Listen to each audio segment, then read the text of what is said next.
Howdy, this is Jeff Brown, real estate investor extraordinaire. That sounds funny, doesn't it? Now, we're going to talk today about unlocking the power of cost segregation. And most people haven't heard about that. The investors that have probably make a lot of money because you have to make in the mid 100 to 200,000 range in income to even qualify for it, because that's when they take away your ability to use depreciation of any kind for a while. I know, sucks, huh? Now, cost segregation is just not really another form of depreciation. They use the same property parts, let's say. So you have your roof and the building itself, the foundation, et cetera, et cetera. Then you have stove, oven, stuff like that. And what happens is they lose depreciation right when they really need it the most. But we can now get the depreciation improved by roughly 2 to 4 times, sometimes more. So you might end up with 8,000 depreciation on a duplex every year for 27 and a half years. And let's say your cash flow is 9,000. Well, you would only owe tax on 1,000 a year unless you make that too much money. Now, if you have cost segregation in play, you can't use that depreciation because you make too much money. Now that's Murphy. Let me tell you how we sail by Murphy by waving and laughing, okay? What happens is your depreciation goes up in those 5 years to roughly 25,000, okay? Again, 3 or 4 times. And it adds up over 5 years.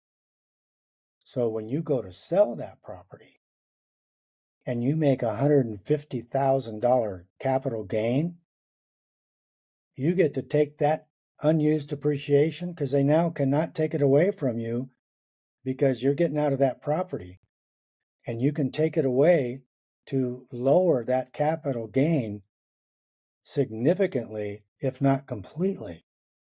Yeah, now you're smiling. Yeah, I get you. I get you. Now, what happens is the increase in depreciation also lowers your main capital outlook as far as, do you have this much money in it or that much money in it? When you use cost depreciation, what's happening is that you're lowering your basis. Now, that's the downside. And you have to understand that. People go into this a lot because their broker says, oh, this is so great. Then they get in, and the next property they sell, they get banged with 100,000 more capital gain than they planned for. All right.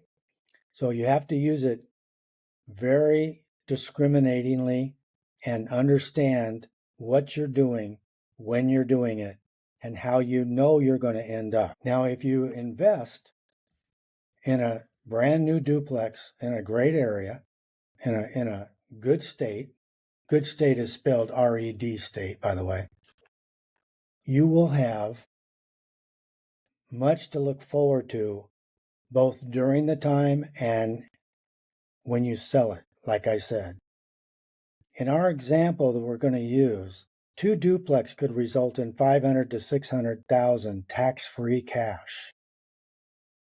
Now, initially you invested 60 to 80,000 a duplex back then, and it was 25% down.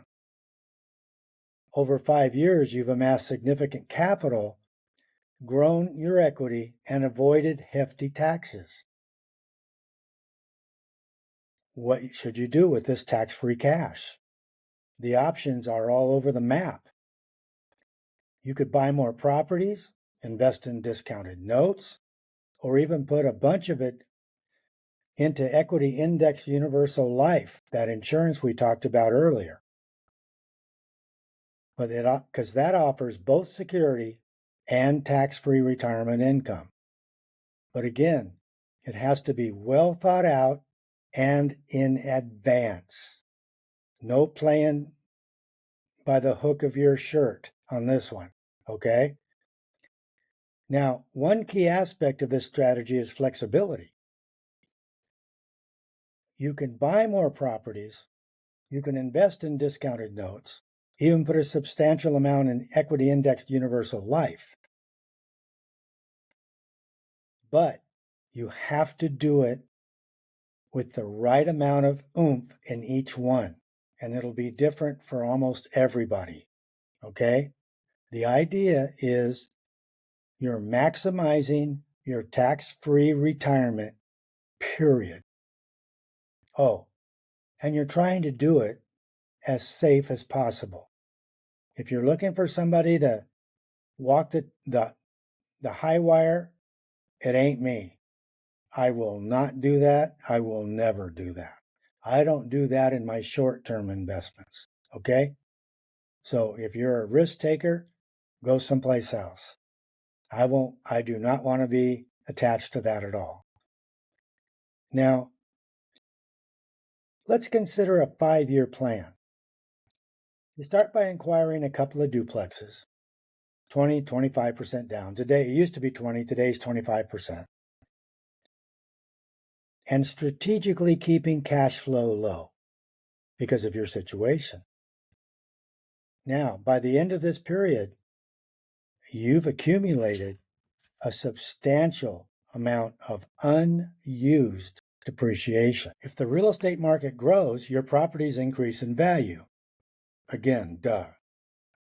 But this appreciation combined with the unused depreciation allows you to capitalize on market growth efficiently.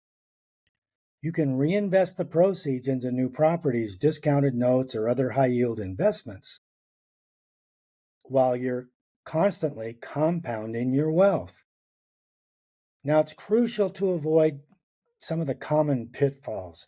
Don't overextend yourself without maintaining a solid cash reserve. If you don't have a reserve, I can't work with you, okay? People get really upset with me, but if you don't have the proper amount of reserve for you, and that's the proper amount I deem proper, we'll have to wait until you get there, okay? I'm sorry, but safety is safety, and there's no place to leave it lay in the ditch. Now, you can transform a seemingly restrictive tax rule into a powerful wealth building tool by using cost segregation when it seems operable. I want to thank you for watching. I want you to join us next time as we delve into more strategies, etc., etc. And I'd love you to schedule a call with me if you're interested in finding out what I think your strategies might include. Have a good one.